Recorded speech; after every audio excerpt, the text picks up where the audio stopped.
Talagang pinatunayan na ng ating Pangulo na talagang panalo na ang alyansa. Grabe, kung napanood nyo ba? Panoorin natin to kung paano dinubog ang ating Pangulo dyan sa Antipolo. Talagang number one pa rin. Rockstar pa rin ang ating Pangulo pagdating talaga sa stage. Walang tatalo. Panoorin natin to.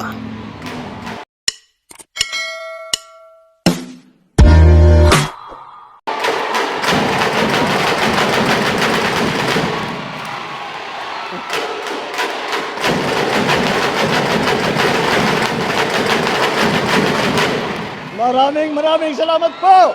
Magandang gabi po, Rizal. Magandang gabi, Antipolo.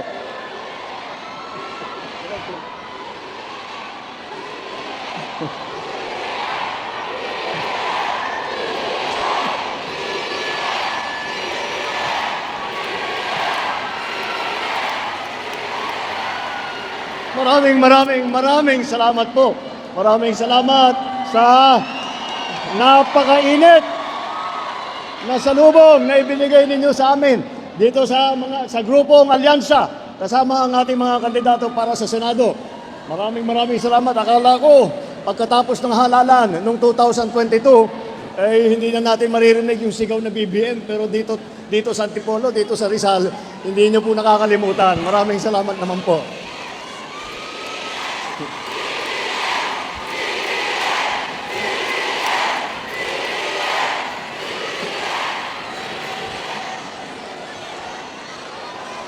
Well, papaalala ko lang po sa inyo, hindi po ako kandidato, baka ako mahalal ng senador, ha?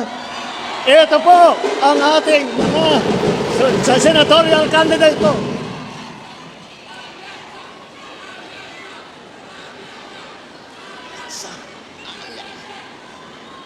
Maraming salamat po. At nakarating po kayo dito sa ating counting programa para po ay mapakilala at maipagmalaki po namin ang aming kandidato para sa Senado.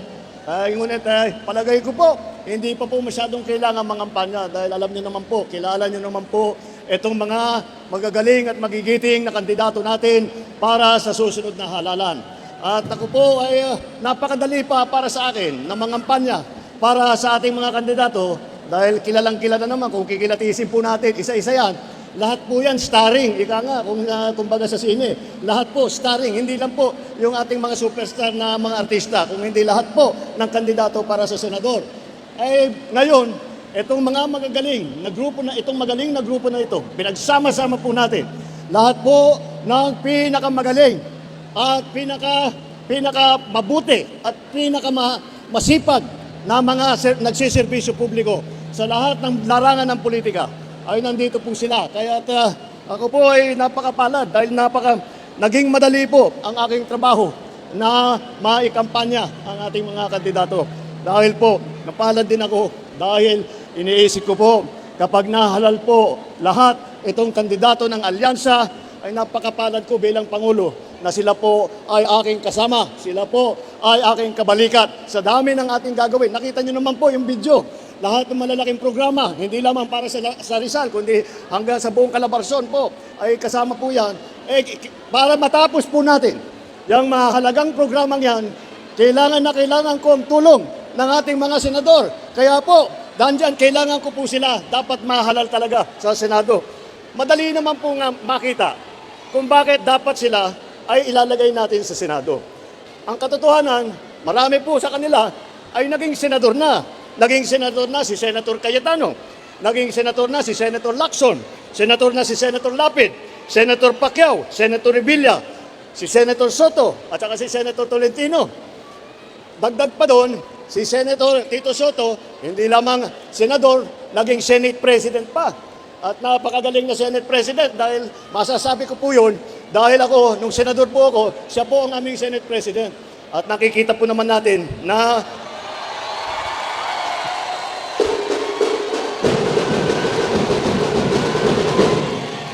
makikita po natin na napakagaling niyang humawak ng mga 24 na senador na nagtatalo, na nagdidebate, ay lagi niyang nakahanapan ng paraan upang kami magkasundo at maituloy namin ang trabaho na ibinigay ninyo sa amin nung kami ay nasa Senado. Kaya po, wala na pong, sanay na po sila gumawa ng batas. Alam na po nila ang patakbo sa Senado. Alam na po nila kung sinong kailangan kausapin. Alam na po nila kung paano pabilisin ang trabaho ng gobyerno. Ang kalahati naman po ng ating slate dito ay dumaan na po sa mababang kapulungan sa House of Representatives. Naging congressman po.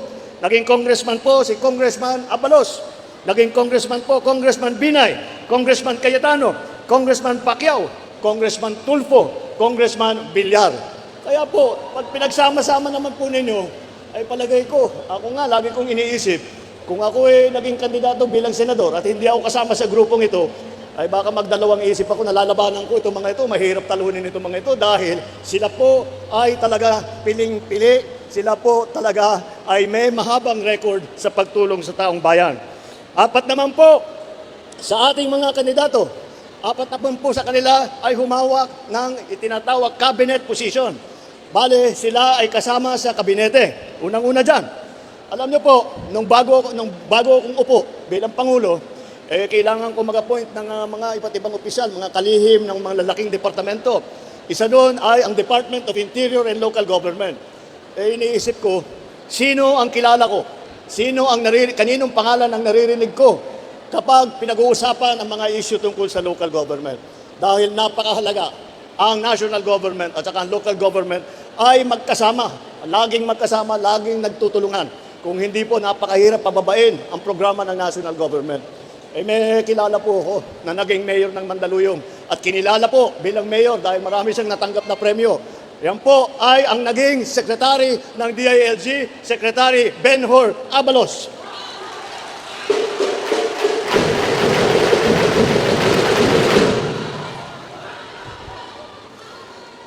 Si Senator Tolentino naman, si Tol, siya po ay, bago po siya naging senador, siya ay nasa MMDA, Metro Manila Development Authority po. Napakahirap na problema, napakahirap na trabaho po yan.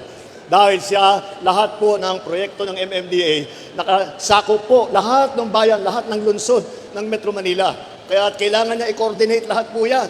Ngunit, kayang-kaya niyang ginawa. At nakita naman natin maraming pagbabago ang nangyari nung siya ay namumuno ng MMDA, si Senator Tolentino.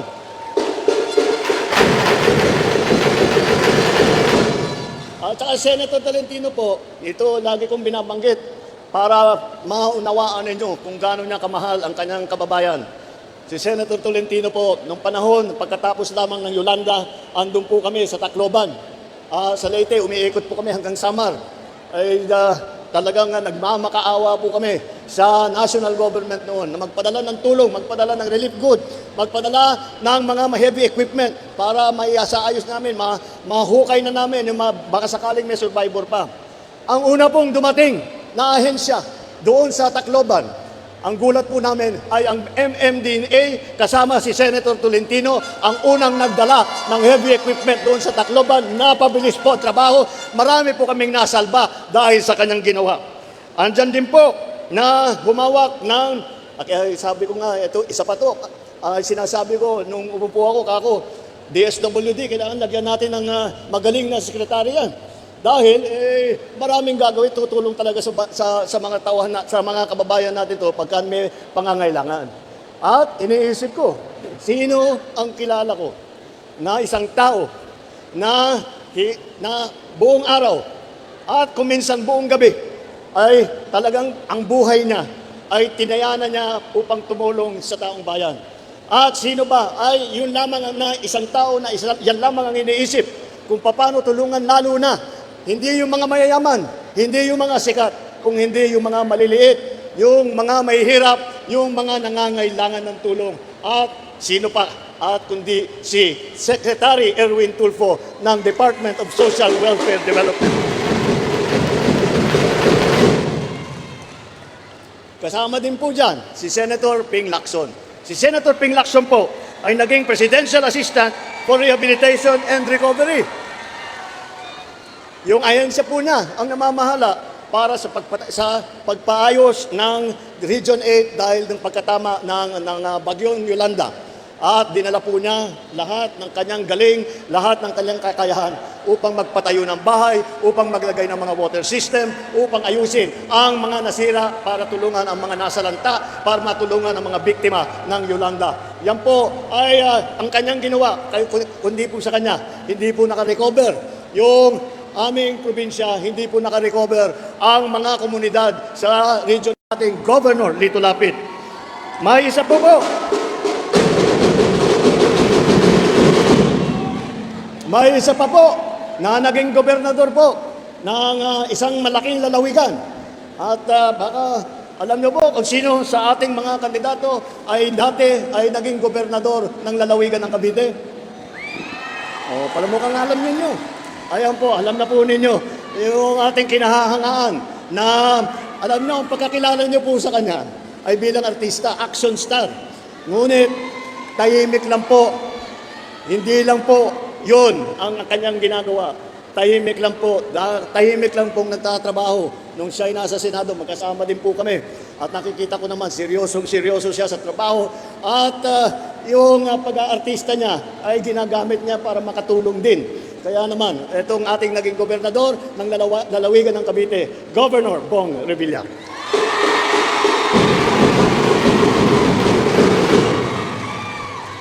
O, meron na tayong gobernador. Meron din tayo city mayor na kasama rito sa line-up ng alyansa para sa Senado. Ang naging city mayor po, nabanggit ko na po, si Mayor Benhur Abalos po ng Mandaluyong. Marami po siyang binabigyan po siya ng maraming pagkakilala, maraming premyo, hindi lamang galing dito sa Pilipinas, kung hindi po mga international na nag-aaral sa mga LGU. Ayan po ang nakita po nila ang magandang trabaho po bilang mayor ni Mayor Benhur Abalos ng Mandaluyong. Andito rin po ay si Senator Tolentino. Senator Tolentino, si Senator Tolentino, baka hindi nyo rin alam. Dahil alam nyo kung minsan, sinasabi ko sa ating putol, ay sinasabi ko sa kanya, dapat pagmalaki mo yung mga ginagawa mo, ibalita mo sa tao. Ay napakatahimik po, kaya siguro hindi nyo alam. Siya din po ay naging mayor ng lungsod ng Tagaytay. Mayor, kaya kabisado niyo po ang LGU. At baka alam nyo na rin ito. Alin sa lahat ng lungsod ng Pilipinas ang pinakamayaman? O, alam nila, Makati. At sino ang mayor ng Makati? Ayan po, andyan po ang ating kaibigan, si Mayor Abby Binay.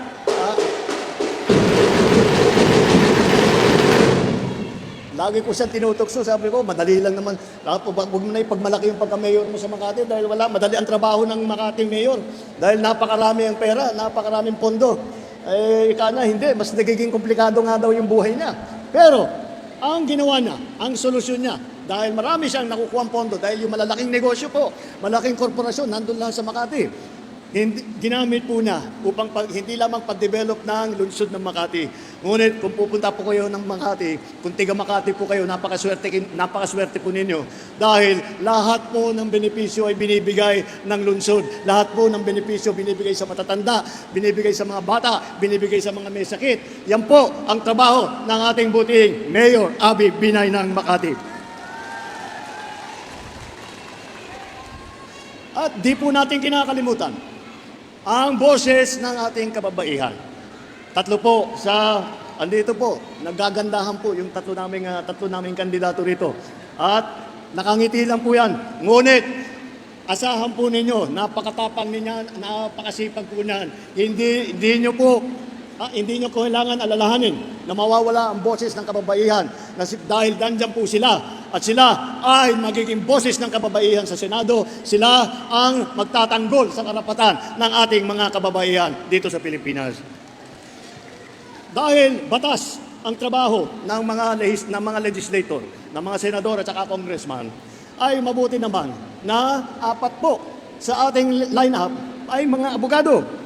Andyan po, Attorney Abalos, Attorney Binay, Attorney Cayetano, Attorney Tolentino, na naggalingan po. Alam niyo po, sa galing po nila na abogado, lagi kong sinasabi, kung wala silang pagmamahal sa bayan, kung wala silang pagmamahal sa kanilang kababayan, ay nagpayaman na lang po sila at nagtrabaho na lang po siguro. Ngunit, hindi po yun ang pinili nilang buhay. Nagsakripisyo po sila, hindi na baling yumaman o hindi, basta't makatulong sa taong bayan. Yan po ang ating apat na abogado at andyan po sila na handa na magserbisyo muli. At kung titignan po natin, baka akalain po ninyo, dito lang galing sa Luzon, sa Maynila lang, ang ating mga kandidato. Hindi po naman totoo yun. Dahil si Senator Manny Pacquiao ng Bukidnon, ng Sarangani at ng Jensan ay doon po lumaki at doon po sumikat na naging boksingero na nagpalit na. Nung pagkatapos niya magboksing, nung kinilala na siya sa buong mundo, nagdala ng dangal dito sa ating bansa, ay siya naman ay nagserbisyo publiko. At siya, doon naman siya galing sa Mindanao. Kasama din po si Erwin Tulfo. Si Erwin Tulfo po ay taga Davao at sa Sulu. Dahil po doon na destino ang kanyang ama na naging bayani ng bansang Pilipinas. At baka po hindi ninyo alam na ang meron pong Senator Soto bago po kay Senator Tito Soto. Si Senator Vicente Soto po, na unang senador na Soto ay galing naman sa Cebu. Kaya po, makita mo, galing po kung saan-saan ang ating mga kandidato. Sila po ay nalalaman po nila ang mga problema ng taong bayan sa bawat lugar, sa pinanggalingan nila, sa napuntahan nila. At malawak po ang kanilang kaalaman. Dahil yan lang po ang kanilang ginagawa, kundi magserbisyo sa taong bayan. Si Camille Villar naman,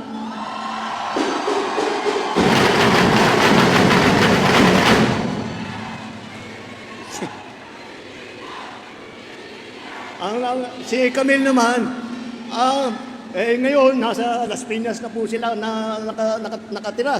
Ngunit po, ang mga ninuno nila ay mga Ilonggo po.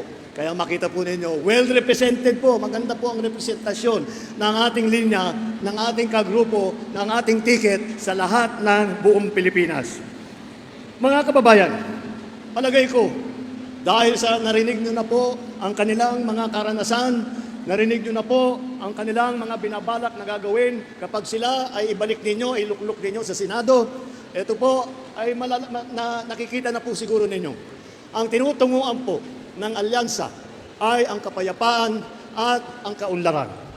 Ang kailangan po natin para mag-unlad tayo ay hindi po ang pananakot at paninigaw. At ang kailangan po natin ay ang solusyon. Hindi ang mga maiinit at maanghang na mga salita na wala namang kinalaman sa problema, wala namang kabuluhan sa buhay ng ating mga kababayan. Ang mga kandidato ng alyansa ay kasama natin sa pagtataguyod ng interes at kapakanan ng bawat isang Pilipino. Ipapaglaban natin ang ating soberanya at karapatan sa pamamagitan ng diplomasya at dignidad. Hindi natin isusuko ni isang pulgada ng ating teritoryo at hindi tayo kailangan sumunod sa kahit pa sinong mga dayuhan. Tayo lang, ang mga Pilipino, ay may karapatan na makinabang sa yaman ng ating minamahal na Pilipinas.